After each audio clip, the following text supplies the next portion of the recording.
em parceria com a Agência de Divulgação Científica, um oferecimento do Instituto de Biociências de Botucatu. Começa agora o Por Acaso, onde cada caso é um caso. Apresentado pela Gabriela Larissa, ou derramada para os íntimos. Bom dia, boa tarde, boa noite. Sejam bem-vindos a mais um episódio do podcast Por Acaso, onde cada caso é um caso. E o episódio de hoje é feito para você que gosta de drama e ao mesmo tempo de comédia, o que fica ali mais ou menos uma coisa de humor negro, porque o episódio de hoje nós estamos aqui para falar do filme The Fundamentals of Caring. E para falar sobre esse filme com a gente, nós temos aqui o professor Renato Ferretti, que é formado em fisioterapia, mestre e doutor em biologia estrutural e funcional e que também é baterista nas horas vagas. Professor, seja muito bem-vindo. Olá, gente. Muito obrigado pelo convite. Acompanho vocês, né? Inclusive assisti os episódios dos meus colegas. Parabéns pelo trabalho, divulgação em ciência, com cinema, com papo livre, isso é muito bom. Muito obrigado pelo convite. Vamos falar um pouquinho desse filme. A gente que agradece a sua presença aqui. Inclusive, para quem não sabia, a gente falou muito de um convidado que a gente queria trazer e a gente nunca trazia, e ele está aqui hoje. Esse é um dos convidados que a gente tinha a ideia de trazer desde que o podcast começou. O outro era o professor Felipe Amorim, né, que a gente conseguiu trazer também. E finalmente ele está aqui. Obrigado. E para me ajudar nessa conversa, eu tenho aqui comigo o meu co-apresentador, que não é o meu co-apresentador de sempre. Pela primeira vez, quem vai fazer o episódio comigo é o Vinícius, porque o Arthur teve um problema muito sério nas costas hoje, mas no próximo episódio, ele estará de volta normalmente. Então, o Vinícius, ele é estudante de física médica e um grande apreciador de humor duvidoso. Seja bem-vindo, Vinícius. Saudações, eu sou o Arthur Reserva. E conosco também está a nossa camarada Gabriela Larissa, que ela também é uma grande gostadora de dramas, até porque ela é uma grande atriz também, atua muito, e por conta disso ela está sempre envolvida nessas coisas aí de artes cênicas, tipo cinema, e além disso ela também é neurocientista, e está muito familiarizada com vários conceitos de biologia que serão extremamente úteis hoje. É isso aí. Então, né, para contextualizar quem está em casa, vamos falar um pouquinho do filme. A primeira coisa que eu queria falar é que eu não sei o nome em português do filme. Ele não tem, na verdade, uma tradução, né? Ele não tem uma tradução literal, né? Mas assim, basicamente seria o fundamento do cuidado, alguma coisa desse tipo. Provavelmente na tradução ia virar, sei lá, algum título bem diferente disso, né? Porque normalmente as traduções não seguem muito, ia virar né? Travessuras de um Garoto e Seu Cuidador, né? Exatamente. Sim, São umas coisas bem Ou bizarras. ia virar Fundamentals of Caring, fundamentos do cuidado. Olha, é engraçado, porque às vezes a gente vê a tradução de alguns filmes que a gente fica, né? De onde veio isso, né? Mas a ideia do filme, acho que central, é o cuidado mesmo com os pacientes, né? E aí, em específico, é um paciente com uma doença muscular genética, e é uma das mais de 30 doenças musculares genéticas que a gente tem, é a mais incidente, que é a distrofia muscular de Duchenne. E é a minha área de pesquisa, é o que eu estudo. Não estudo os pacientes, eu tenho um modelo experimental, mas basicamente o olhar nosso é sempre para o paciente. E eu acho que esse filme retrata bem. Posso fazer uma curiosidade desse filme, na verdade? Claro. Que eu descobri esse filme, ele é de 2016, acho, né? E acho que foi em 2017 que veio uma aluna da biologia querendo fazer estágio comigo, estágio de capacitação, na verdade. E eu falei, nossa, mas assim, vamos lá, né? Que legal, obrigado, né, por chegar até a mim. Mas assim, como que você descobriu que eu existo? Porque eu não dou aula para biologia, né? Ela falou, eu vi que o senhor é o único que trabalha aqui, né, com Duchenne. E eu assisti um filme. O senhor assistiu? Eu falei, não. Aí ela me passou a indicação do filme. Eu assisti naquela noite. Eu e minha esposa, a gente sentou para assistir o filme. E eu fiquei apaixonado pelo filme porque ele retrata bastante essa importância do cuidado com o paciente. Eu acho que ela já deve estar formada, acho que eu já vi ela fazendo algumas disciplinas de pós-graduação por aqui. Mas essa é a história, basicamente, de como eu conheci o filme. Lá no passado, 2017 ou 2018, acho que foi. E a doença, na verdade, é o que eu estudo, mas eu estudo bem aspecto, assim, biológico mesmo da doença, né? Esse filme, eu assisti ele em 2016, quando ele saiu. Ele é um filme... Ele é da Netflix, não é? Na Ele Netflix. está na Netflix. Está na Netflix. Eu assisti ele em 2016 com meu amigo Esquimó, né, no meu primeiro ano de faculdade. E eu assisti e tal, foi legal, tudo mais. E aí a gente reviu ele ontem à noite. E os meninos, o Arthur e o Vinícius, eles estavam um pouco desconfiados do filme, porque eles pensaram, é que vai ser um drama, vai ser uma coisa assim pesada. E, cara, o Arthur ria tanto naquele filme. Muito Ele engraçado. ria tanto. Ao mesmo tempo, né, que é um drama, que tá retratando ali uma condição, ele também é uma comédia, é um filme super descontraído. E ele traz uma coisa que eu acho muito importante, que a gente falou bastante no episódio com a professora Patrícia Fidelis, do filme A Baleia, que é mostrar que as pessoas, né, de uma determinada condição continuam sendo pessoas. Então o menino, ele é cheio de senso de humor, ele, né, quer viver experiências, ele tem toda, né, as necessidades de um jovem da idade dele. Então ele é mais do que uma pessoa portadora de uma condição, né? E esse filme deixa isso muito claro, tanto é que tem um ponto que a gente até esquece, né? E ele faz piada com isso, por isso que tem um pouco essa questão de humor negro, assim, né? Porque ele faz muita piada sobre ele ter essa doença. E o cuidador dele entra na onda, e por isso que eles se dão tão bem, né? Exato. Então, né, para quem não assistiu, recomendo que assista, mas em resumo, é a história de um menino e o seu cuidador que saem para viver uma aventura pela primeira vez na vida desse menino. Ele já tem 18 anos quando o filme acontece. Ele tá em cadeira de rodas por conta da condição dele, que o professor vai contar um pouquinho mais pra gente. E é isso, é uma história, tipo, é muito engraçada, não é aquele drama arrastado, ele flui, né? Ele passa rápido. E tem 1h37. É uma hora mesmo. E tem uns atores lá surpreendentes, né? Exato. Tem a Selena Gomez, que aparece do nada. Tem o Paul Rudd. Quando eu falei que era a Selena Gomez, ela apareceu, eu falei, olá, Selena Gomez. Aí as meninas, nossa, parece mesmo. Eu falei, não, gente, é a Selena É a Selena Gomez. Gomez, sabe? Em 2016 ela é atriz, né? Sim, é a Selena Gomez mesmo. E é um filme, assim, que é muito bacana. E ele mostra um pouquinho, né? Ele não chega a explicar como é que acontece a doença. Ele dá algumas informações pra gente, né? Então a gente Fala-se muito pouco que é doença, de fato. Eu assisti imaginando que uma pessoa que não tem esse contexto aí até ter dúvida de qual é o problema, né? Você precisa dar uma estudada para você entender que é a doença, ou conhecendo, né, como eu conheço, e também a estudante que chegou a destrinchar um pouco a crítica do filme para saber que doença era aquela. Porque, na verdade, o filme começa com o adulto, o jovem adulto, na cadeira de roda, né?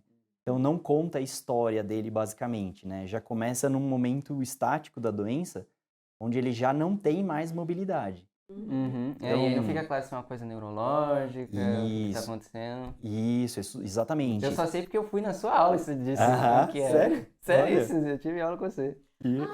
Faz um tempinho já, mas Vai. tava lá, Uma tava lá. informação interessante. Eu sempre gosto de falar que trouxe meu professor, mas o Renato não me deu aula. Você ganhou dessa vez. Eu trouxe o meu professor. É verdade. Eu conheço o professor Renato do departamento, Sim. né? Então, né, conheço a linha de pesquisa. Mas geralmente vem muita gente que me deu aula pra cá. Não por nada, não por ter algum viés aqui nesse podcast, não é nada disso. É mais que paz, meus professores que a gente sabe como explicam as coisas, são professores que explicaram alguma coisa pra gente. Mas eu acho assim, Arthur, melhoras, né, pra ele, mas eu acho que foi providencial o Vinícius estar aqui, não é? Porque ele foi meu ex-aluno, olha só. É verdade, que loucura. Era uma época onde estudante de física médica tem na anatomia, que absurdo é esse, que loucura é essa? Acho que ele aprendeu alguma coisa, se não aprendeu, vamos aprender hoje. Vou revisar algumas coisinhas. Eu fazia vários desenhos legais dos ossos. Que legal, pronto.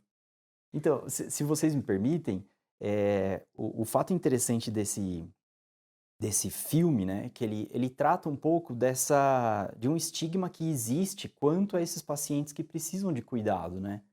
Porque normalmente a gente trabalha esses pacientes com necessidades quase que 100% para as atividades, né? Ou seja, o Trevor, que é o ator, né, o nome ali do ator, ele precisa absolutamente de 100% de assistência para fazer tudo.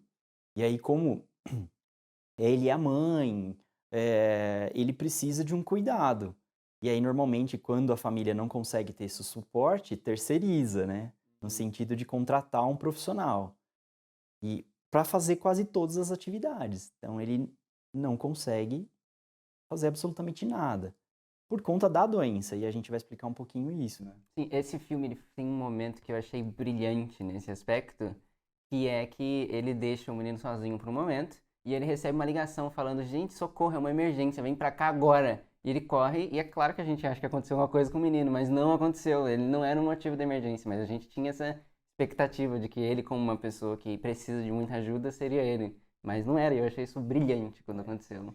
E é bem isso, né? Esses pacientes, eles precisam absolutamente de assistência para tudo. Desde do fato de deitar para dormir, levantar para ir ao banheiro, usar o banheiro, se higienizar, né? Fazendo as necessidades, se alimentar, porque chega um estágio da doença que ela... acho que a gente pode falar um pouquinho sobre isso, né? O filme, então, retrata com uns 18 anos, né? O paciente já acamado, dependendo de 100% das coisas para fazer, né? Mas aonde está a origem dessa doença? Ela começa por volta de 3 anos de idade, que é quando você começa a ter um desenvolvimento neuromotor que revela algumas coisas. Então, por exemplo, essa criança com 3 anos, ela começa a ter habilidade para subir no trepa-trepa, escorregar, correr. E aí esses meninos que aparentemente nasceram normais, eles têm um desenvolvimento motor com um pequeno só de retardo. Então assim, ao invés deles começarem a andar com 10, 12 meses, eles começam a andar com 15. E que isso às vezes passa despercebido pela família e pelos pediatras. É claro que hoje em dia cada vez mais informação, mais diagnóstico precoce. Mas por volta de mais ou menos 3 anos até 5 é quando eles começam na escolinha a não mais acompanhar os colegas numa corrida, a ter dificuldade para subir degraus. E aí na hora que você olha o biotipo dessa criança com 3 anos, ele tem a região posterior da perna, sabe, da panturrilha, bem gordinha, assim, como se fosse musculosa. Mas quando você vai lá apertar, palpar, é basicamente tecido adiposo e fibroso que está ali. Não é fibra muscular. É uma Então gordura. é uma gordura. Então ele tem um estereótipo de uma perninha forte, mas na verdade aquele tecido muscular já houve uma substituição por gordura e tecido fibroso. E aí, infelizmente, dos 3, tem os estágios da doença. Ele vai perdendo músculo. Músculo, basicamente, é o que a gente tem na carne do nosso corpo, sabe? Um pouco científico isso, mas ao ponto que as fibras musculares desses pacientes, por ser uma alteração genética, ela vai perdendo.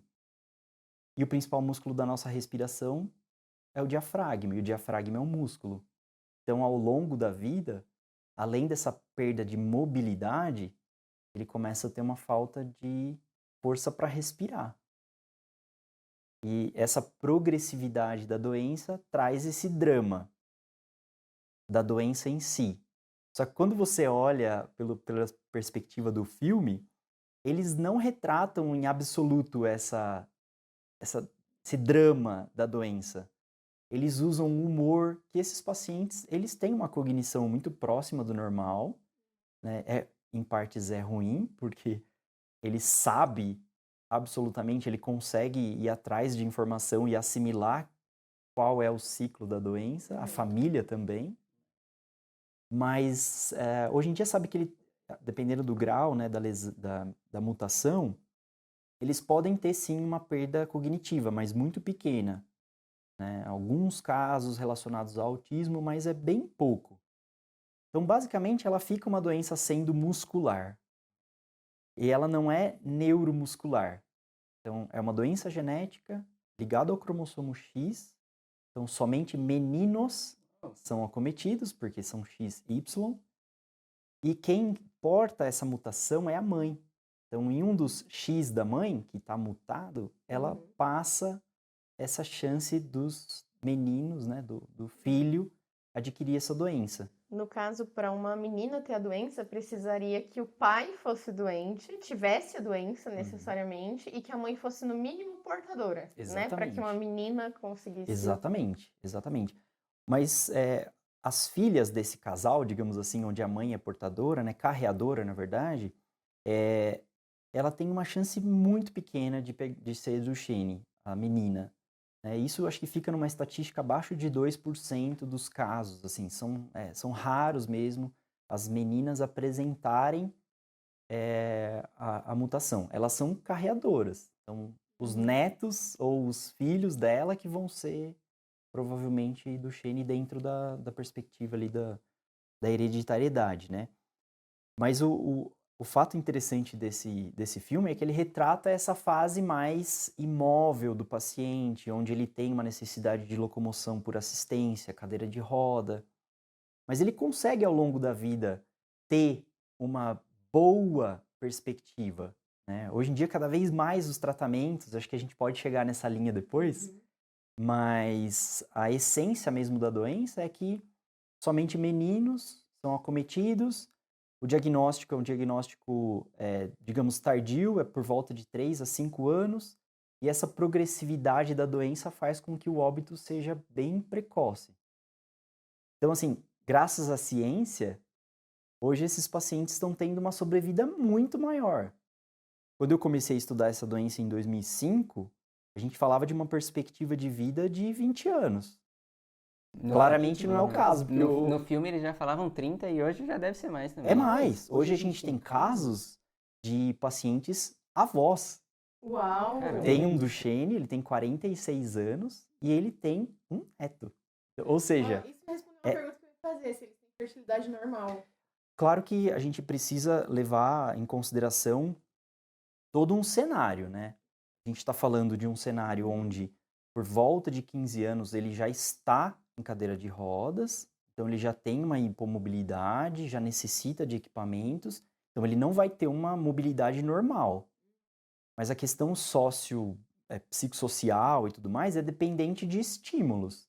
Então, se esse paciente cadeirante se expõe, vai no cinema, vai numa balada, frequenta ambientes, ou mesmo na própria escola, universidade, convive com outras pessoas, a fertilidade em nenhum momento é questionada.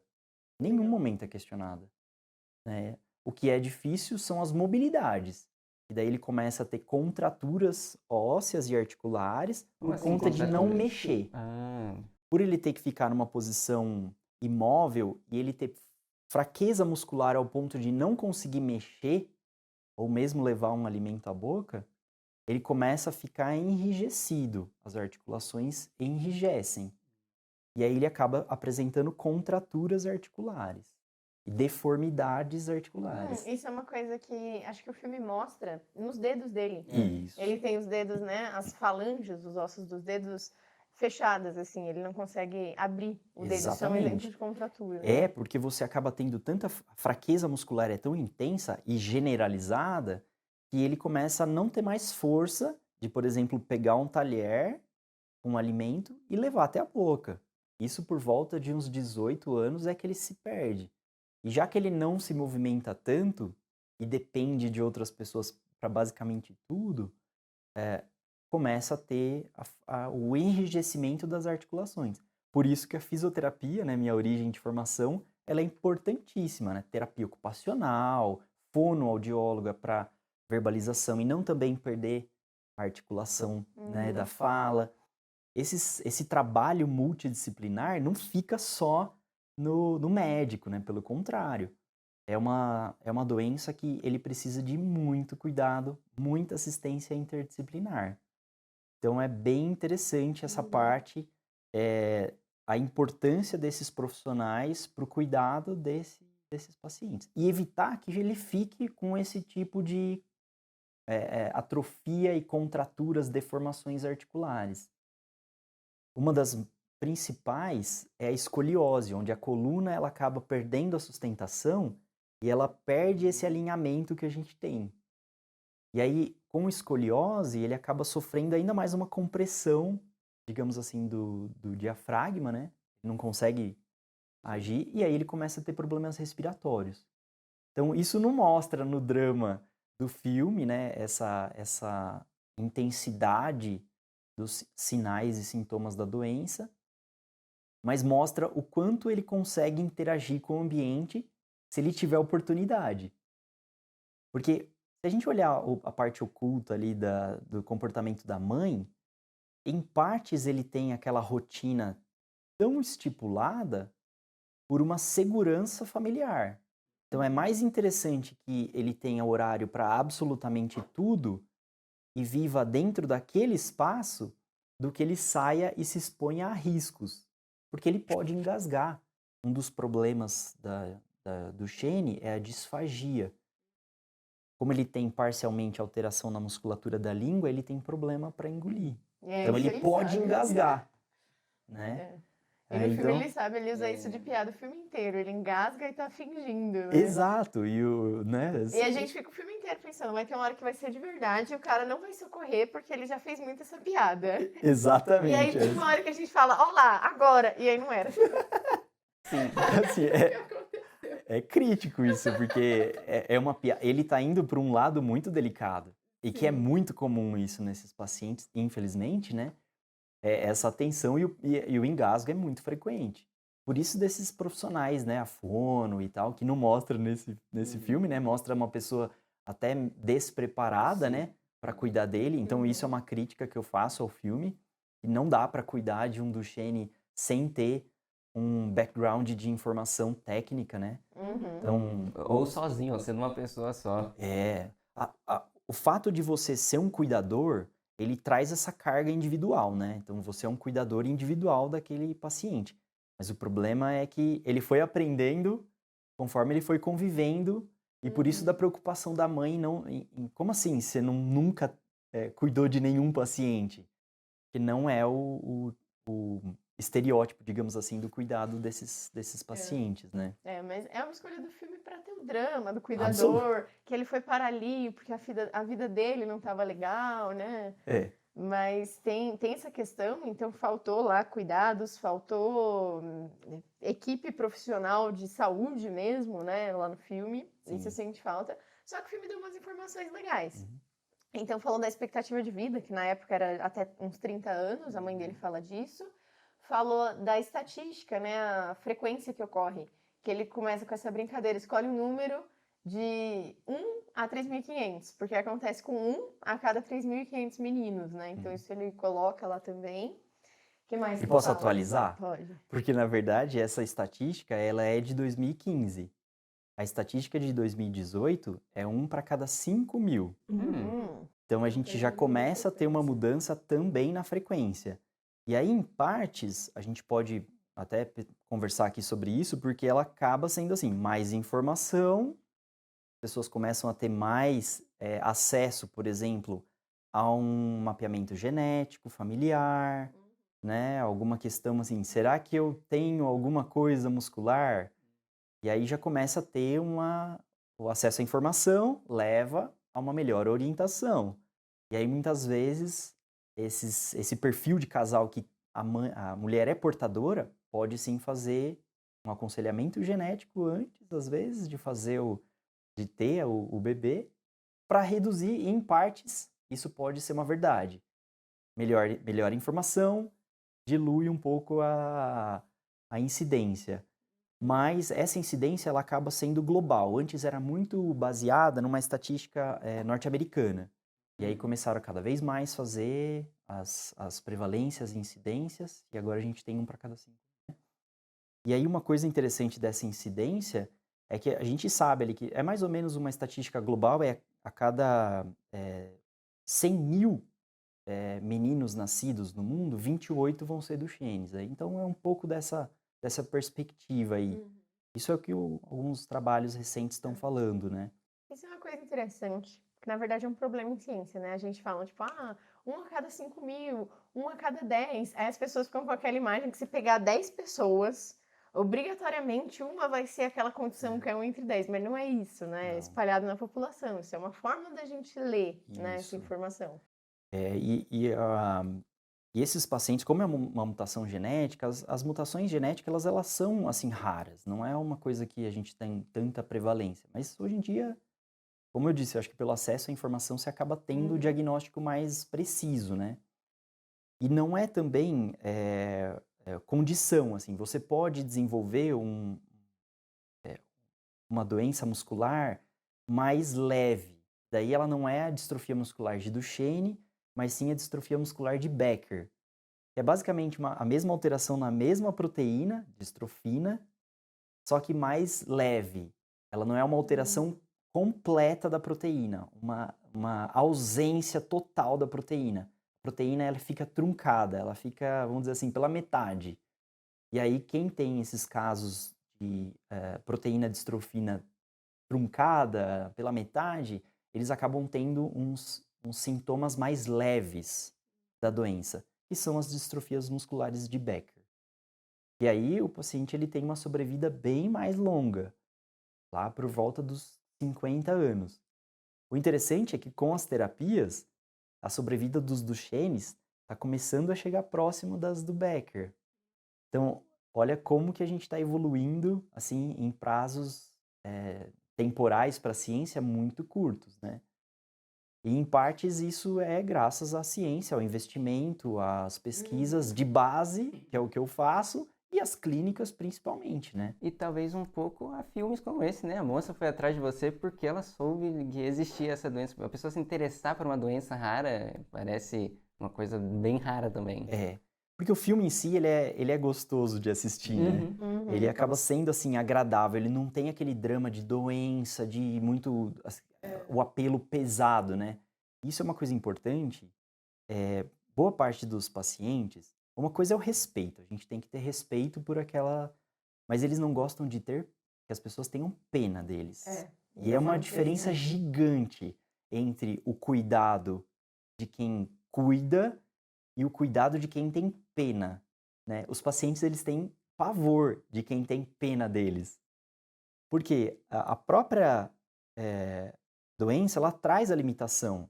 E ele não quer ter a limitação do olhar das pessoas, né? A doença em si já é limitante. O que ele quer é ir além, ele quer atingir os objetivos dele, ele quer fazer planos para a vida dele, por mais que ele saiba que ele não vai ter uma vida senil ainda. Porém, ele sabe e ele quer chegar a uma vida próximo disso, sabe? Tem uma história.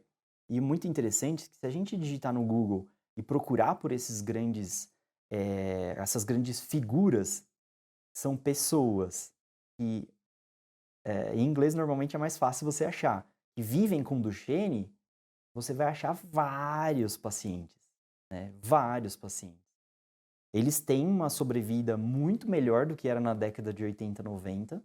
Então, assim, a gente já estão chegando a ultrapassar os 30 anos, o que lá quando eu comecei a estudar, isso já era utópico, porque o tratamento ainda ficava num anti-inflamatório, não esteroidal, um prednisona, um deflazacort, que ainda é usado, né? Ninguém questiona a eficácia dele, porque ele garante uma força muscular ainda, preserva a força muscular desses pacientes, mas hoje em dia, dependendo da mutação que ele tiver, ele já tem vários tratamentos. Infelizmente, o Brasil ainda está muito atrás disso. Porque dos tratamentos aprovados pelo FDA, que são terapias basicamente de exon skipping, tem terapia também que trabalha com aquele stop codon prematuro, assim, que ele faz ele ajuda a fazer a proteína, basicamente, por uma mutação sem sentido, e aí acaba sendo uma parte bem técnica. Mas, assim, o interessante é que você tem, no mínimo hoje, 4 tratamentos para esses pacientes, dependendo da mutação. O que a Anvisa aprova? Só um medicamento, que é o atalureno, o PTC 124, que ele é para uma mutação que só pega 5% desses pacientes, que é uma mutação sem sentido. Então, assim, os demais pacientes, eles acabam não tendo essa possibilidade de acesso a esses tratamentos. Eles ficam nos tratamentos farmacológicos, né, a prednisona, o deflazacort. Claro que isso é uma necessidade de informação, de divulgação científica e de vontade política, porque não falta pesquisa que mostra a eficácia. De cientista em políticas públicas, né? E isso, que parece uma realidade bastante destoada, né? Mas eu acho que é importante ser destacado. A gente tem pesquisadores incríveis no Brasil que carregam essa bandeira, né? Temos deputados federais que trabalham nessa ideia de carregar essa bandeira desses pacientes que precisam de cuidado, mesmo sendo com essas doenças raras, mas ainda a gente não consegue ter uma política pública nacional que acolha esses pacientes. O interessante, vale falar, é que a gente acha, então ele não tem acesso a um tratamento, mas os testes, o teste, na verdade, genético, ele é gratuito, ele tem no SUS.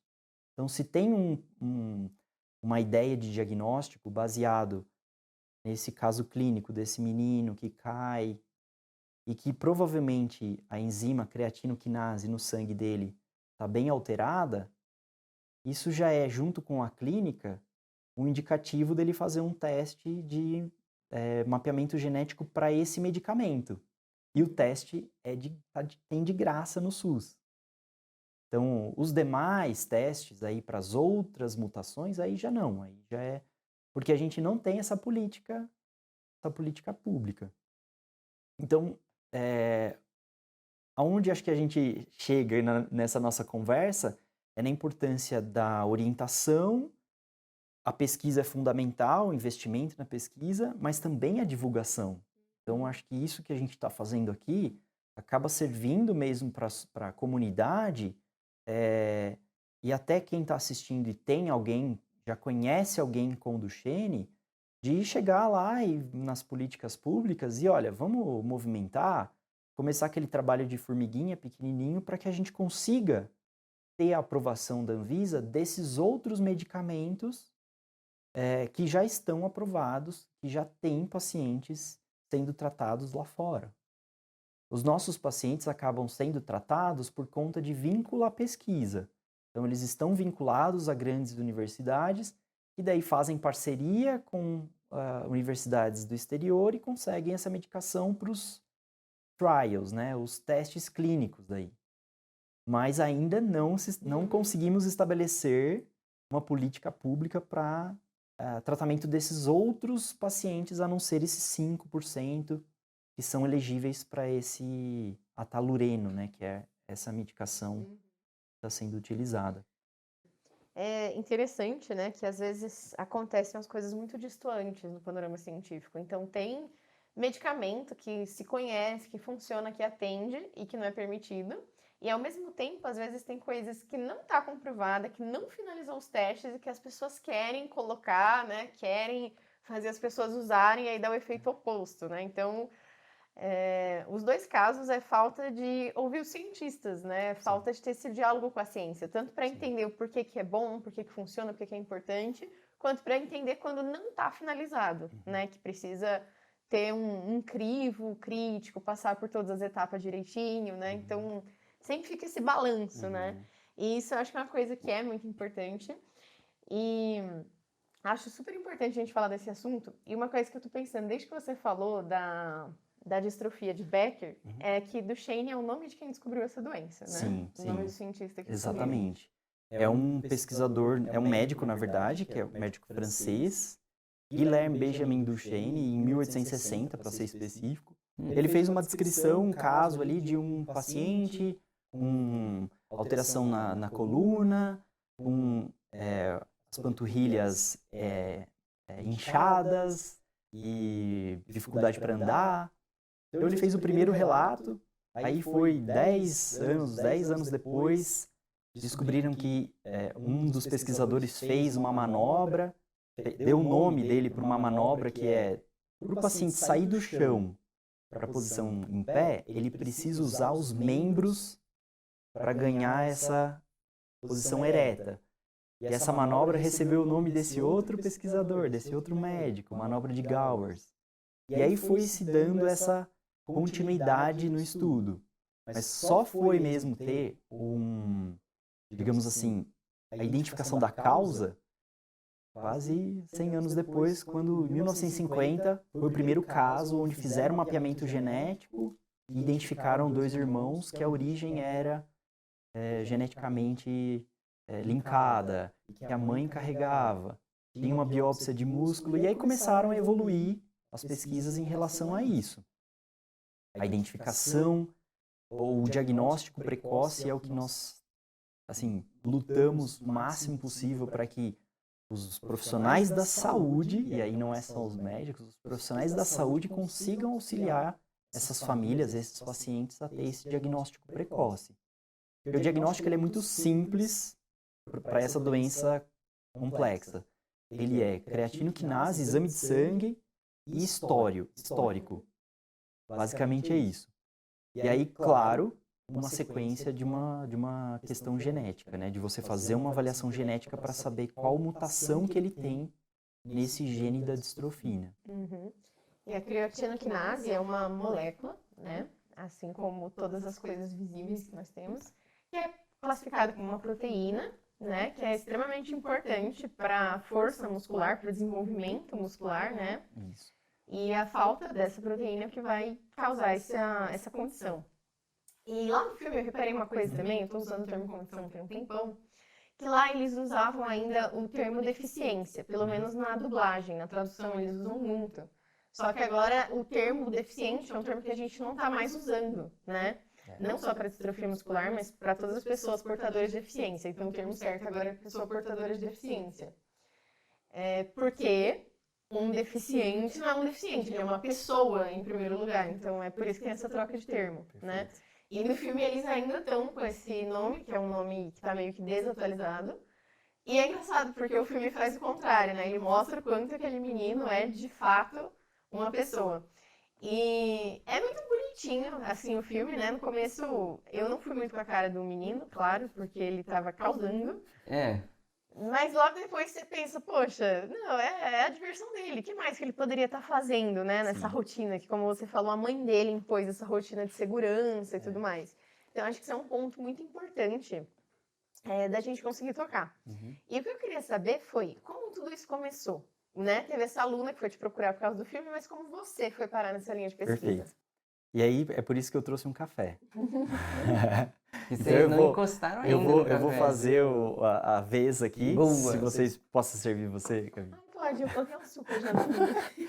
Desculpa, é sem açúcar, é do jeito que eu gosto, mas lamento eu por não coloquei. trazer. Mas que bom que você já trouxe o seu... Vinícius não aceita, né? Vinícius não É, trouxe eu nem não- seu isso aí copinho, é mas coisa- tudo bem. Isso é coisa de adulto.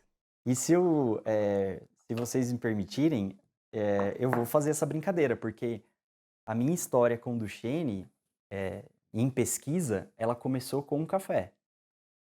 Porque foi exatamente num dia que eu estava conversando com o meu antigo orientador. Eu já era fisioterapeuta formado, buscando a pós-graduação. Atuei um período da minha vida como fisioterapeuta, mas desde a formação eu já tinha um pouco essa ideia da academia, né? De ir atrás da pesquisa, tinha feito iniciação científica, alguns projetos durante a graduação. Mas eu tive contato com vários pacientes durante a faculdade, né? E que eles sempre me intrigavam, assim, muito, porque eram pacientes que eles tinham um senso de humor muito bom e eles tinham uma coisa que sempre ficava me cutucando, assim, que eles conversavam normalmente até a fase mais prolongada da vida, onde daí sim a língua deles começavam a ter o problema da força muscular. Então, né, eles começavam lá na fase tardia a ter uma hipotonia, né, perda da força da língua. Mas eu sempre ficava me questionando e numa conversa, tomando um café com o meu orientador, a gente conversando sobre isso e eu falei, os pacientes eles conversam normalmente. Ele falou, mas como assim conversam normalmente? Eu falei, eles falam, a fonação deles é normal. Não, calma aí, se é normal, os músculos da laringe dele devem ser normais. Essa foi a minha pesquisa de mestrado. E daí eu fui atrás do modelo experimental, camundongo, e a gente conseguiu provar que todos os músculos eram acometidos, menos os músculos intrínsecos da laringe responsáveis pela fonação. Nossa, sensacional. Incrível. E aí isso fez com que, desculpa Vinícius, isso fez com que a gente fosse além disso, né? Identificamos essa estrutura, né, normal, fomos atrás do entendimento molecular e a gente identificou que o cálcio era o grande, nesses músculos, precursor dessa proteção. Claro que tinha um perfil embriológico na formação desses músculos, eles originam embriologicamente num outro diferente dos demais músculos, mas não deixa de ter essa importância dessa proteção desses músculos. E aí foi o que basicamente me levou ao rumo do entendimento dessa doença. Sempre trabalhando com os demais músculos, estudando, né, para comparação, e a gente foi investigando, até que a gente propôs um tratamento, e também foi para clinical trial, não por nossa responsabilidade, mas de outros professores, de outros pesquisadores. E aí foi esse grande caminho aí de ciência que eu desenvolvi. A partir do momento que a gente começou, que eu vim para a Unesp, eu comecei a trabalhar com as vias moleculares que faziam a regulação desses músculos. E a gente viu que precisava ainda mais outras formas de tratamento, outros fármacos para ver se a gente conseguia entender melhor essas vias e propor um tratamento, a princípio no modelo experimental, mas sempre pensando nos pacientes. E é basicamente isso que eu sigo até hoje. Que legal. Inclusive, o modelo experimental é a coisa mais bonitinha que eu já vi. Gente, é um camundongo, ele é pretinho, e ele é minúsculo, e eles são lindos. Meu, é muito bonitinho, muito, muito bonitinho. Eu trabalho com rato, né? Para quem não tá familiarizado, rato e camundongo não são a mesma coisa. Eu achava que era a mesma coisa até eu começar a trabalhar com pesquisa, né? Inclusive, a gente costuma traduzir mouse para rato, né? Mas... E hoje em dia eu vejo um negócio desse, traduzir mouse para rato, eu fico furiosa. Mouse é camundongo, rato é rat. Exato. Então, o rato, ele é tipo, quantas vezes maior que um camundongo? 15 vezes 15, maior? 20 vezes mais, sim. 20 vezes maior. Um camundongo é muito pequenininho. Sim. Tem um comportamento muito diferente, tem particularidades da espécie dele. Um rato é muito maior. O rato a linhagem que a gente costuma usar em laboratório é muito mais dócil, né? Eles são mais lentos, o que facilita o manuseio. E, enfim, e tem as peculiaridades, é muito diferente. Quem trabalha com rato pensa, trabalhar com camundongo é a mesma coisa. Não é a mesma coisa. Um é um, outro é outro. Isso é uma coisa que é legal deixar claro, né, de curiosidade. E eu acho muito importante esse tópico, Gabi, porque assim,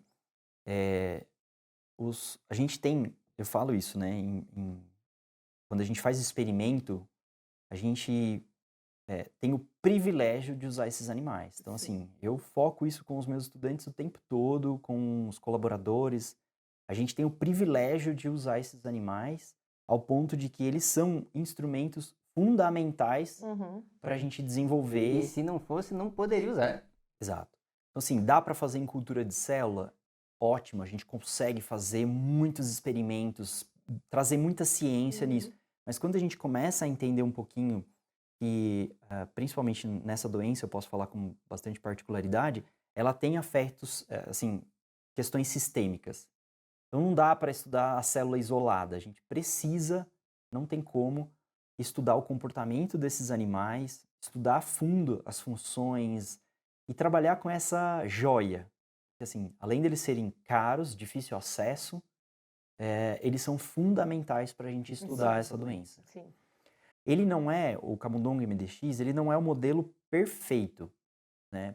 Porque a característica do próprio camundongo faz com que ele tenha uma regeneração. Então, o músculo, ele não entra naquele declínio que a gente vê no paciente.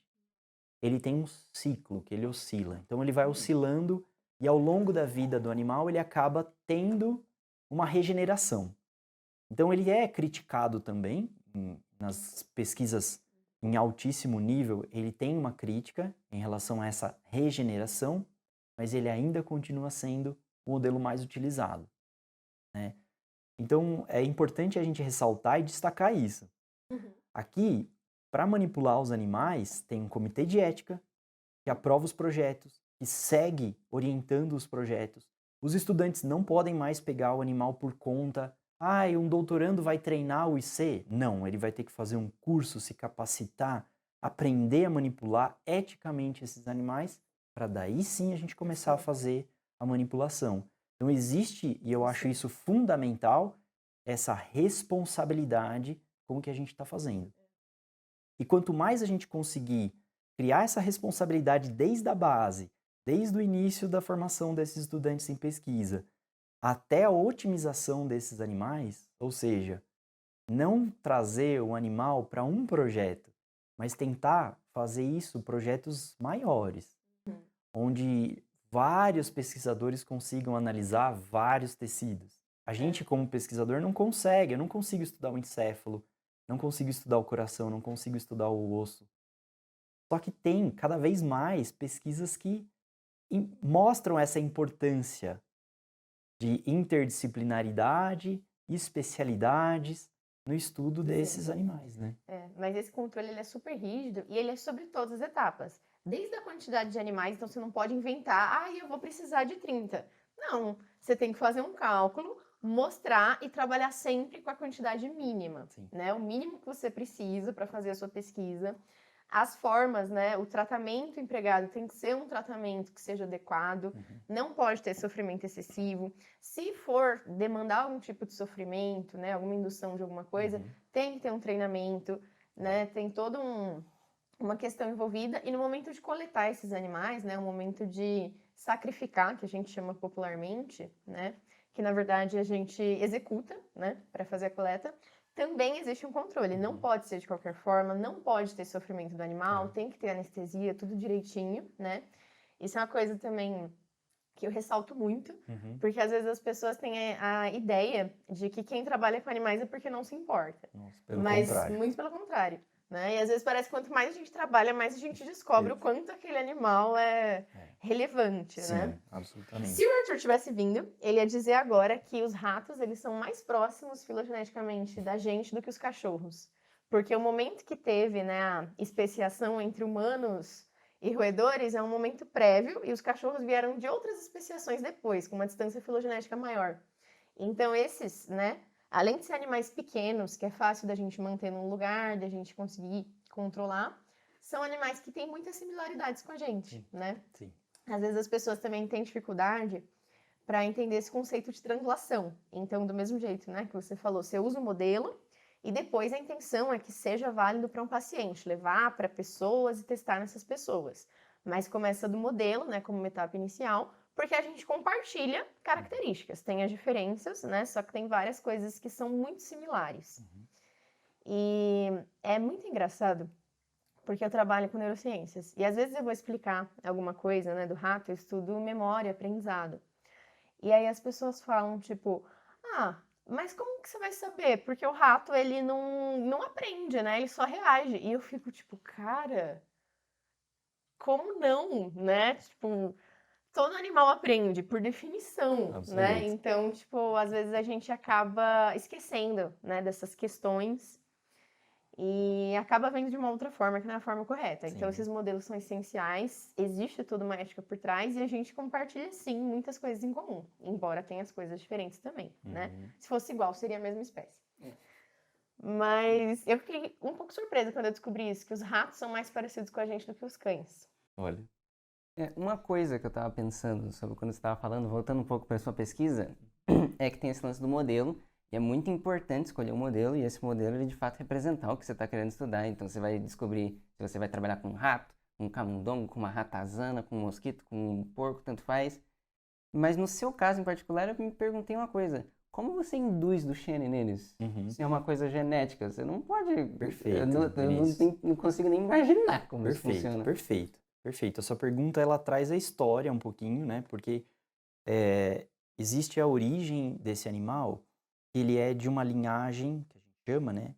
E o nome dessa linhagem, controle, que eram animais normais, é o C57BL de Black /10. E aí, o que aconteceu? Lá em 1950, um dos pesquisadores, ele percebeu que alguns animais desses C57 Black 10, que eram controles, eles apresentavam CK alterado. E aí ele começou a observar esses animais com um olhar diferenciado. E aí ele foi fazer uma lâmina histológica e viu que o tecido tinha necrose das fibras musculares. E ele começou a separar esses animais C57 Black 10, que teoricamente são normais, em um grupo distinto, né, em caixinhas separadas, e ele começou a observar que exatamente O CK é creatinoquinase, é uma proteína que ela expressa no plasma do sangue, quando a gente faz exame de sangue, a gente consegue medir ela, e basicamente é assim, quanto mais lesão de fibra muscular você tem, maior é a quantidade de CK nesses níveis sanguíneos. Então ele começou a verificar que esses animais tinham CK, creatinofosfoquinase, CPK, né? CK aumentada. E ele começou a isolar esses bichinhos e estudar eles. E foi fazer o mapeamento genético desses animais. Foi fazer e ele identificou que esses animais tinham uma alteração de uma proteína. E aí foi estudar qual era essa proteína, era a proteína distrofina. E que quando ele reparou, ele tinha uma linhagem de animais com alteração similar à mutação dos pacientes do Duchenne. Então foi ao acaso essa mutação nessa linhagem C57BLQ10 que eles conseguiram isolar e a partir disso eles começaram aí a replicar. E aí eles pegavam, claro, faziam uma manipulação ali das células para fazer linhagem específica que é MDX, que é Murine X-Linked Chromosome, que é basicamente camundongos com alterações do cromossomo X. E essa linhagem, ela é originalmente mantida num laboratório dos Estados Unidos, mas o Instituto Pasteur tem, a própria Unicamp tem. Então a gente acaba tendo alguns polos principais espalhados no mundo que mantêm ainda a origem desses animais MDX. Entendi. Agora do Duchenne é muito mais fácil estudar por acaso. Foi basicamente isso. Hoje, como a gente comentou que não é o modelo perfeito, os pesquisadores com a engenharia genética já conseguiram transformar o MDX em vários outros MDX, e eles dão lá MDX 5C, que daí eles fazem mutações adicionais, aí já começa a ter animais manipulados geneticamente para criar esse modelo experimental mais próximo dos pacientes. Então a gente já tem uma evolução, mas basicamente o estudo experimental começou do acaso. Mas do acaso que é observação pura de um pesquisador. Ele começou a ver que existia uma... Isso é legal, no artigo original de Bullfield, ele observou uma morte prematura em 2 meses, e aí ele começou a estudar esses animaizinhos específicos. Ou seja, por mais que era um grupo controle, ele, com a observação, que é fundamental na ciência, ele conseguiu identificar alguns traçados dessas gerações que vinham a partir daquela caixinha que estava alterada. E aí, então, assim, é uma história que, ao acaso, hoje a gente tem um modelo que é fundamental para o estudo dessa doença, distrofia muscular de Duchenne, e o cuidado com esses pacientes. Sensacional. Eu adorei a história, Isso é muito porque legal. ao mesmo tempo ela ilustrou tudo que eu disse, parece que a gente combinou. Eu falei, tem uma Combinamos. quantidade de similaridades e uma quantidade de diferenças. Então aconteceu por acaso, né, de forma natural naquela linhagem, um processo que aconteceu com os humanos. E ao mesmo tempo que é a mesma coisa, existe uma outra diferença por trás, que aí a ciência vai superando, né? Isso. E além dessa questão da observação, que é uma coisa muito legal, né? Sim, então, acontecer a coisa por acidente, mas de nada adianta se não tiver alguém que perceba Exato. e que estude isso. Vamos adicionar esse exemplo para quando a gente Vamos. tiver que dar os exemplos de coisas que foram descobertas por cientistas que estavam prestando atenção. Eu pensei nisso. E atenção, se você tem aquela observação, entende o cenário e começa a perceber algumas diferenças, às vezes é aí que forma as grandes vias de ciência e que se a gente perder esse time, né? Ficar numa inércia, assim, de cumprir objetivos, vamos passar por aquilo porque eu preciso daquele objetivo, você perde, às vezes, uma análise do todo, né? Será que isso não é mais difícil hoje em dia? Que a gente tem que dar relatórios e Com relatórios certeza. para projetos de bolsa e tudo mais. Será que a gente pode desviar assim? Isso parece mais difícil de acontecer hoje em Não dia. é, porque pode ser, eu acho que a burocracia, em partes, ela faz com que a gente vire mesmo, fique uma nuvem de fumaça no nosso olhar, mas eu acho que a essência do pesquisador é a observação, é a curiosidade. Então, assim, a gente não pode confundir burocracia com perda de curiosidade, perda da observação. Então, eu acho que é difícil, mas a gente tem que estar atento. Sim, não pode deixar de fazer. Deixar isso acontecer. Porque senão a gente é engolido por esse sistema burocrático, de papel, relatório, né? e esquece muitas vezes de observar o que às vezes está mostrando ali na sua frente e você não está atento a A ver. gente tem que estar pronto, né? Quando aconteceu, 2 animais morreram precoce. A gente tem que estar atento para perguntar o porquê.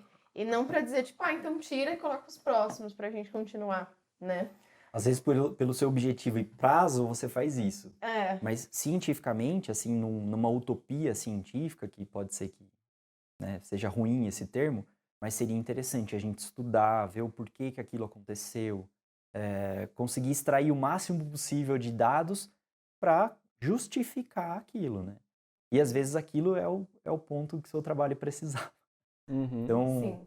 mas a história do café, ela é um pouco nessa linha, né? Não necessariamente quem não toma café não está incluso Claro. nas grandes conversas. Espero que não. Mas a conversa que me trouxe para a ciência, me trouxe para a pesquisa, posso dizer assim, de altas publicações, abriu porta para fazer estágio fora, ela veio de uma conversa assim, despretensiosa, num café, mas o olhar de quem estava conversando estava atento aos detalhes.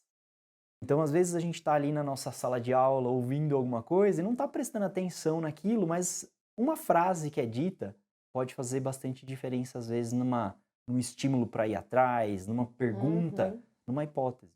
Então, acho que é um pouco essa essência assim, do cafezinho aqui na mesa, está nessa ideia de vamos conversar sobre ciência, vamos fazer mais podcast por acaso, vamos conversar mais sobre informação, sobre dúvidas científicas. Eu acho que isso é importante. Eu acho que isso é importante. A pergunta, que é o primeiro passo da ciência, ela vem da vivência, né? Não dá pra, quer dizer, dá, mas é muito mais difícil você ter uma pergunta boa só indo pra faculdade nas aulas. Você tem que viver e ter dúvidas. Às vezes nas aulas até dá, né? O duro é que é engraçado, existem 2 tipos, né, de perguntas. Você precisa ter um nível certo, assim, de entendimento mínimo de um assunto para formular uma pergunta sobre aquilo, né? Senão a pergunta fica sem pé nem cabeça também. Sim.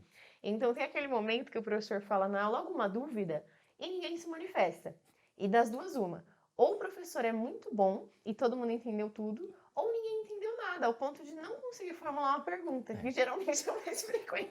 Infelizmente é o mais frequente, Mas isso é importante, né? Porque acho que dentro da ciência a gente tem que trabalhar com uma base. Às vezes, dependendo da disciplina, ela vai formar a sua base. Então, às vezes, realmente você ainda não tem aquele conhecimento para gerar grandes perguntas. Então, ao longo do curso, se essas perguntas não aparecem, aí a gente tem que acender uma luz amarela bem intensa, próxima do vermelho. E eu falo isso porque algumas disciplinas elas são base mesmo para outras trabalharem com o além, né? Mas não deixa de ter as suas dúvidas individuais lá na ponta. E quando eu passo alguma ideia assim, para os meus alunos, eu sempre pergunto para eles, o que você conseguiu extrair desse trabalho? Assim, o que você extraiu desse trabalho? Aí eu vi que na metodologia ele usou uma quantidade diferente de... Ótimo! Então, metodologicamente, esse trabalho serviu para você. Para o outro, às vezes é a discussão, o que está na introdução, uma informação básica, um gráfico que foi feito distinto. Então, acho que é isso bastante interessante. E acho que uma coisa que vale a pena, assim, eu vou tentar fazer o link com o filme, é em relação a essa... a busca que o cuidador tem em mudar aquela realidade daquele paciente, né, do Trevor. Então, assim, acho que essa é uma coisa importante, da gente, às vezes, tentar com o nosso dia a dia não deixar ser englobado pela nossa rotina, né? E o que o cara faz em mudar o foco dele, transforma ele, que desencadeia basicamente o drama do filme, né? Onde ele se expõe a uma realidade que ele estava totalmente não preparado para aquilo, uma insegurança de ter contato com outras pessoas, e aí ele vai ganhando confiança, e aí é muito interessante isso, que ele começa a ter novos planos. E eu acho isso fantástico, porque os pacientes do Shane, eles relatam isso. eles querem ter esse planejamento da vida deles. Não só o plano de movimentar, não, eles querem criar histórias. E querendo ou não, quem estuda essa doença, a gente traz essa carga com a gente. Por quê? Eu não faço uma pesquisa só porque eu quero entender e quero publicar. Eu faço porque eu realmente penso que a base da pesquisa que eu faço no camundongo pode servir de uma sobrevida melhor para esse paciente conseguir chegar aos 40 e tralalá anos e ultrapassar os 50, começar a ter mais avós, pais, avós do Shane, sabe? E assim, acho que isso que é bom e gratificante quando você consegue ter essa linha de pesquisa que dura. Porque daqui 2 anos vai fazer, né, bastante tempo que eu estudo isso. Claro que tem pesquisadores que já evoluíram muito mais e aí tem mais acesso a investimento, às vezes a oportunidades que acaba abrindo mais o leque, né? Mas isso é uma questão também, né? Eu tenho muito essa discussão de uma forma meio velada, né? Que, na verdade, o pessoal fala, mas é que é difícil fazer aqui, né? Porque aqui não tem equipamento. E eu fico, mas qual é a pergunta? Depende da sua pergunta, não é sobre ter ou não equipamento. Então, o jeito de pensar de um pesquisador é diferente. Sim. Então, às vezes, uma pergunta pode ser respondida usando técnicas diferentes e outra precisa de algo mais sofisticado. Mas vai da forma que você pensa, a forma que você orienta aquilo que você está fazendo. Então, no final, acaba sendo igualmente valioso, porque vem de outra cabeça, né, essa contribuição. Sim. E pra mim, o absurdo disso é que aqui tem equipamento pra caramba. Tem O IBTEC ali faz umas coisas que eu nem sei o nome, nem sei o que faz, que custa todo o dinheiro que eu vou conseguir na minha vida toda. Aqui eu achei que você tava falando no Brasil, mas pode ser aqui, Eu não tava mesmo falando também. aqui agora, ali do lado.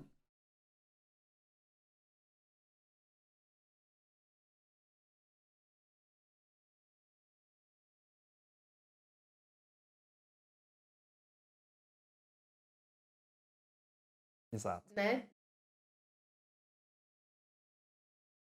Exato. E uma coisa bem interessante que é nessa linha, o primeiro trabalho que a gente publicou lá no passado, ele tinha técnica histológica. Então a gente conseguiu provar uma grande, assim, abrir um leque gigante na ciência quando a gente fez uma técnica histológica de bloco de parafina, corte e coloração simples. Mas, ou seja, a pergunta era muito boa. E a gente conseguiu, com uma técnica simples, provar aquilo. Então é muito interessante isso. Quando você chega à evolução, às vezes, daquele vamos desvendar, existe uma necessidade de técnicas bastante complexas, caras muitas vezes, né? Mas não deixa de ser a pergunta sendo a mais importante. Acho que isso eu concordo plenamente com vocês. Sempre é a chave, né? E sabe uma coisa interessante? Acho que a gente ainda tem um tempinho. Existia uma ideia de que os pacientes pela hipomobilidade, ou seja, eles não se movimentam tanto, então eles não conseguem interagir tanto com o ambiente, então eles acabavam tendo um leve retardo, assim, atraso do desenvolvimento psicomotor e desenvolvimento social e até desenvolvimento intelectual. E aí essa foi a pergunta que fizeram há uns anos atrás. Calma aí, será que isso é só pela falta de mobilidade, que daí ele não interage com o ambiente? E aí foram estudar o encéfalo desses animais e depois, clinicamente, conseguiram, por imagens e tudo mais, mostrar que a distrofina, que é ausente no músculo, também é ausente em algumas regiões específicas do sistema nervoso. Então, justifica em partes esse atraso que eles têm do desenvolvimento e também de algum grau assim de cognição, né? Se essa mutação é intensa ao ponto de zerar, vamos dizer assim, a expressão da distrofina no tecido nervoso, eles acabam tendo uma intelectualidade bastante prejudicada.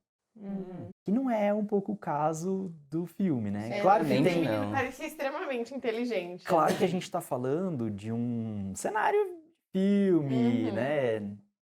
Existia antigamente hollywoodiano, agora é o quê? Netflixiano, sei lá, alguma coisa do tipo. Mas assim, tem um apelo, né, de comercial do filme, mas eles têm uma cognição muito próxima do normal. Assim, é muito difícil você falar que não, mas depende. Eu ia perguntar justamente isso que você falou, né, no começo, que eles têm uma cognição muito próxima, e eu pensei, para mim, no filme parecia igual, porque no filme tá o filme, né? É. Mas é interessante saber isso. Isso é uma coisa que é muito legal, né? Porque na ciência, às vezes, a gente tem um problema quando a gente quer investigar uma coisa, porque às vezes é uma coisa que pode ser que não tenha nada a ver, né? E é muito difícil você chegar e ver uma coisa que não tenha nada a ver.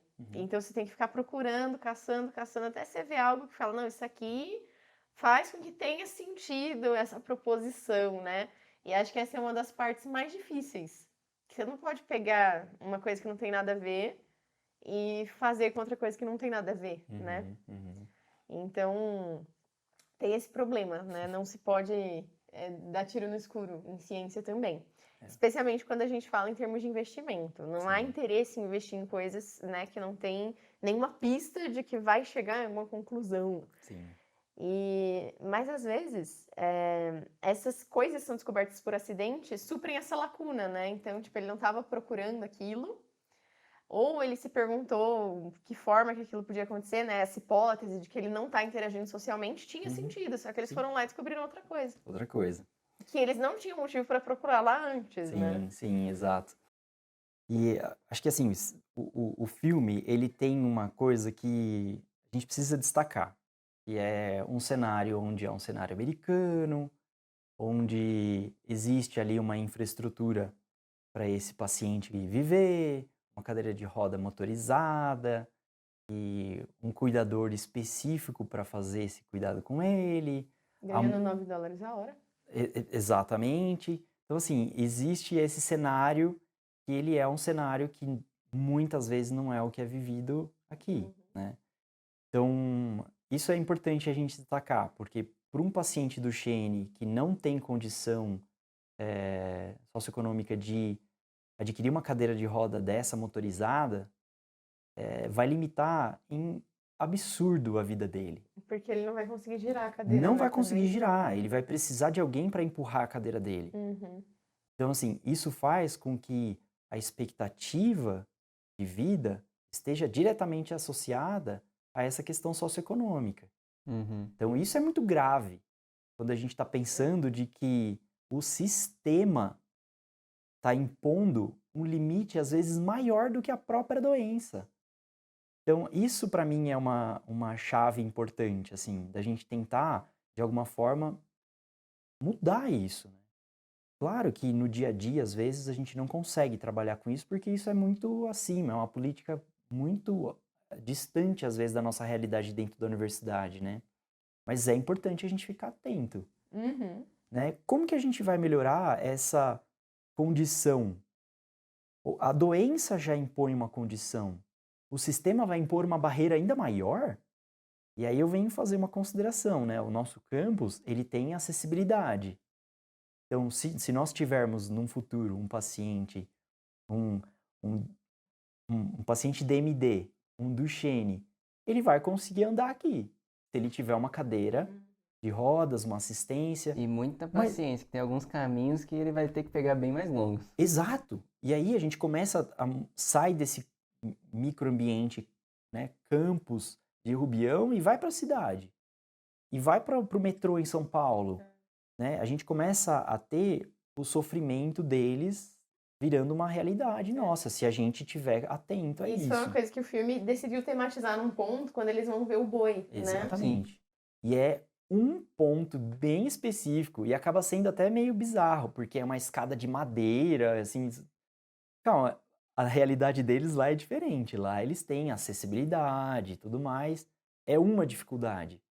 E esses pacientes que dependem de cadeira de roda, e aí não são só Duchennes, né, são os que têm deficiência de mobilidade, ele se esbarra em detalhes muito pequenos do dia a dia. Num degrau que é um pouco mais alto, sem corrimão, ele não consegue subir. Então, é importante essas questões. A universidade está atenta a isso, a gente vai atrás, mas a gente precisa de mais, né? Sempre melhorar, focar em grandes políticas para melhoria Inclusive, disso, né? o negócio ele é tão maluco que até quando a gente tem acessibilidade, às vezes ela não é acessível de verdade. Uma vez eu vi um meme na internet, eu nunca tinha parado pra pensar nisso, mas eu vi um meme que tava mostrando uma rampa de deficiente muito curta. A rampa tinha tipo 2 metros, era uma rampa direto. É um escorregador, né? Não era uma rampa. Cara, eu olhei aquilo e eu pensei, não, mas qual que é o problema? Aí eu fiquei um tempão encarando até eu me tocar, porque é uma coisa fora da minha realidade. Quando eu me toquei, eu pensei, nossa, eu comecei a reparar nas rampas. E tem umas rampas que eu olho e falo, caraca, a pessoa que projetou isso.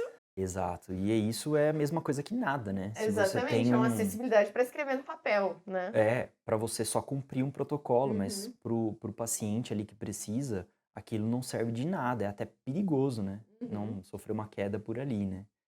Então é interessante essas diferenças de realidade, né? E como a gente estava comentando sobre as terapias, né? O que acontece hoje em dia é que existe sim uma terapia, mas que ela pega 5% dos casos dos pacientes, Nossa, isso é muito né? pouco. Os demais pacientes ficam dentro dessa questão só dos medicamentos anti-inflamatórios e tudo mais. Então isso é uma outra coisa que acaba sendo muito ingrata, né? Onde você tem hoje em dia tecnologia, tem ciência fazendo aquilo para melhorar muito a sobrevida deles, e por uma questão estrutural ali de sistema, ele não consegue ter acesso porque ainda não foi aprovado, né? Então são os entraves aí que a gente tem e que... E isso foi uma coisa que me deixou pensando muito no filme, porque tem todos esses problemas, uma discussão extremamente relevante, mas mesmo assim, é muito interessante que o filme se recusou a contar essa história até certo ponto, que insistiu em contar essa história de uma pessoa de verdade tendo problemas completamente não relacionados à deficiência dele. E eu tenho sentimentos muito mistos sobre isso. Por um lado eu acho legal, por outro lado eu acho que seria um bom palco para essas discussões, mas muito interessante essa decisão do filme. Seria muito fácil tornar isso uma tragédia, contar a vida toda dele sobre como ele foi se tornando mais e mais dependente dos outros até morrer, mas eles se recusaram a contar essa história. Isso. Muito deles terem se recusado. Porque eu acho que o Eu primeiro também, ponto... mas eu também acho Ah. que, sei lá, poderia ser Eu acho produtivo que por outro como lado. um primeiro ponto, como um primeiro filme desse tema que chegou a ser conhecido, fato. né? Eu não sei se tem algum outro, eu não conheço pelo menos. Eu acho que é mais importante sensibilizar, fazer as pessoas se importarem, olhar e pensar, caramba, poxa vida, esse cara, né, ele merecia mais. E isso é mais importante num primeiro momento, tocar as pessoas nesse ponto para elas se importarem e se preocuparem com as condições de vida depois. Então acho que foi uma escolha acertada que eles fizeram. Isso acaba tendo uma conotação, se é que a gente permite fazer essa viagem, de eternizar. Então, você não mostrar que existe esse ponto final, ele dá uma sensação de eternidade, assim, sabe? Olha, segue. E é essa a ideia. É deixar esses pacientes cada vez envelhecerem mais. Terem uma vida cada vez mais digna nesse sentido, sabe? De ter oportunidade de não só a doença barrar, mas que ele consiga viver até quando for possível, né? Então, assim, na fase mais tardia, né, eles vão depender de uma máquina para ventilar, né, para respirar. E aí isso é uma coisa que não está atrelada à morte imediata. Tem pacientes que usam ventilação, né, é um aparelhinho que conecta no nariz, então ele precisa de um pequeno estímulo para respirar e o equipamento manda o ar para dentro. E aí a respiração é passiva, sai o ar. Ou seja, quando sai o ar, ele consegue falar. Então ele consegue se comunicar, às vezes, sem mexer um músculo. Ou mexendo só, por exemplo, o indicador para que ele consiga deslocar um pouquinho a cadeira de roda para frente e para trás. Então ele vai depender, sim, de uma ventilação mecânica para respirar, né, externamente, digamos assim. Então existe essa fase mais dramática, né? Mas que não impede necessariamente ele ter ainda exposição a momentos, né? E isso foi uma coisa também, no final, né? Você falou isso, eles dão a impressão de que continua. No final termina com ele escrevendo aquela história e ele fala: Ah, é aí no aniversário de 21 anos, eu cheguei lá e ele estava deitado no chão do quarto, morto. Sua nova cuidadora, Ana, estava chorando muito, porque sabia. E finalmente em paz. Finalmente em paz. E sua cuidadora Ana chorando muito, porque assim como eu, ela sabia o quanto ele era especial. E aí a gente, tipo, nossa, ele morreu aos 21. Aí ele olha pra tela, ele suspira, aí ele escreve, ele estava fingindo. A Ana se demitiu no dia seguinte. E aí, eu não sei se isso, a intenção era, tipo, ele morreu e ele mudou a história do livro pra ter um final feliz, ou se a história era realmente essa, ele só tava fingindo. A gente ficou se Deu perguntando. esse final pra gente, né? Sim. E aí eu falei, não, gente, eu acho que ele morreu e que ele não quis deixar esse final trágico no livro. Deu esse... E o interessante, né, de 2016 para cá, dependendo da via de tratamento desse paciente, ele poderia estar com uma idade cronológica para isso, porque a gente tem, como eu disse, alguns pacientes chegando, ultrapassando 30 anos.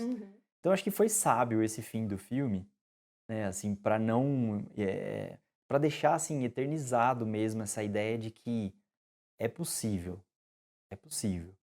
E eu acho que, se me permitem, é só possível porque a gente estuda muito essa doença, né? Então, dia 7 de setembro, ela é o Dia Mundial do Duchenne.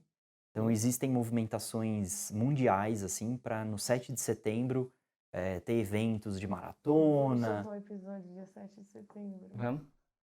Então, 7 de setembro é o dia para que essa mobilização, assim, mundial em torno da doença, atenção específica, é onde a gente consegue angariar fundos para a doença, né, para estudo, tanto da base quanto da parte clínica, né? E, então, assim, é um dia emblemático para a gente, é o 7 de setembro que faz esse foco para o cuidado com os pacientes, né? Excelente. E, claro, vocês estudam muito essa doença, porque antes disso, alguém descobriu que as pessoas eram formadas de células, descobriu que existia DNA, descobriram uma porção de coisas que permite que hoje na base sejam estudadas doenças, mas, né, são caminhos longos, né? Então, isso é uma coisa que eu gosto sempre de reforçar, que toda pesquisa é importante, da mais básica à pesquisa mais aplicada, todas elas importam, né? Porque é um conjunto, conhecimento se constrói em cima de conhecimento. Então, acho isso muito legal. Vamos pegar essa deixa aí do 7 de setembro, vamos aproveitar Sim, isso. quer gravar de novo falando hoje? Hoje, dia 7 de setembro, estamos aqui com o professor Renato. Eu acho isso muito legal. E eu gosto muito de reforçar isso, porque é assim mesmo que a ciência é construída, né? Sim. Então, olha o tempo, desde a primeira vez que relataram um caso do Duchenne, até descobrir como era, até chegar no modelo que foi também descoberto por uma observação. Então, tudo isso é um processo muito importante, né? Porque às vezes as pessoas têm essa impressão de que é um dinheiro que está sendo jogado fora. Tipo, mas vai fazer o que com isso? Vai fazer praticamente tudo, Exato. né? Então, toda doença que a gente estuda, não começamos estudando necessariamente com a doença. Houve etapas para se chegar a alguma coisa com ela, né? Isso mesmo, perfeito. Então, achei isso muito legal. Muito bom. E acho que podemos ficar por aqui. De fato. Então, Muito obrigado. muito obrigada a todo mundo que ouviu até o final. Espalhe aí o nosso podcast para os seus colegas, para que mais pessoas conheçam como esse processo de ciência é feito, quanto isso é importante para a sociedade, para as pessoas em geral, né? Muito obrigada, professor Renato, pela presença. Eu que agradeço. Obrigado, gente. Obrigada, Vinícius, pela companhia. E tchau, tchau. Tchau, tchau. Tchau. É isso aí. E foi isso. Muito obrigado por nos ouvir. Siga a gente nas redes sociais para não perder o próximo episódio. Nós estamos no Instagram, no @puracaso.cast. Te vejo na próxima.